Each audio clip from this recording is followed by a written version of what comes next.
Can I ask for a brave volunteer? Would anyone like to volunteer? Not knowing what it is for. Well, nothing crazy, but I'm just going to put you on the spot with this tiny little exercise. Alan, would you mind, since you were so brave to ask me a question?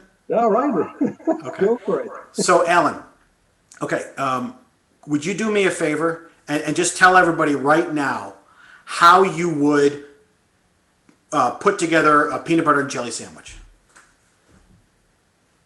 If you were to go, yeah, if you're just going to go to the kitchen and make a sandwich, how would you do it? Well, like a stepwise approach. You tell me. Just tell us how you would do a sandwich. Go get one of my loaf of bread. I actually enjoy white bread. I'm from Europe, so bread is kind of an important staple. You slice it, toast it, and grab a jar of peanut butter. Spread a good layer. I know that my client is going to be my daughter, who will probably like as much peanut butter as the amount of bread, and then add a layer of probably strawberry jelly, which is going to be an equal amount, and deliver it. So that I'm a blueberry jam kind of person. That's my wife. She's from Maine, so she turned me on to blueberry jam. So thank you, Alan. So Alan, if you don't mind, I'm going to very fairly take it apart. I'm going to show everybody about how important details are when sharing a story, when telling a story. So Alan told us that he was going to go to the kitchen, grab a loaf of bread, white bread, and he was going to put on he was going to toast the bread, he was going to put on some peanut butter and some strawberry jelly, and that was the sandwich. But, and this sounds it's a little nitpicky, but where is the bread in your kitchen? Is it on the top of your refrigerator? Is it bread that's in a bread box? Are you using your right hand or your left hand when dipping your knife into the peanut butter? What kind of peanut butter are you using? Is it creamy? Is it chunky? What brand is it? Why does that matter?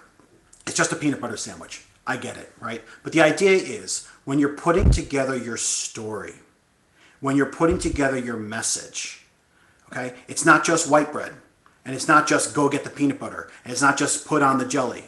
It's a very specific, with your left hand, hold the bread bag, with your right hand, twist off the twist tie, open up the top of the bread bag, reach your hand inside, pull out that first piece of bread.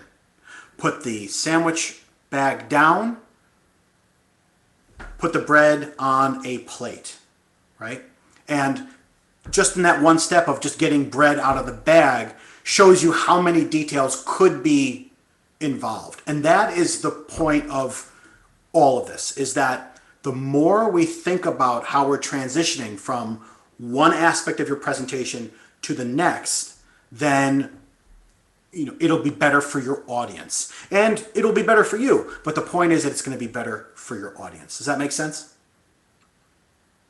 It does. But back to where we started, the previous question, it's also about getting down to the essential.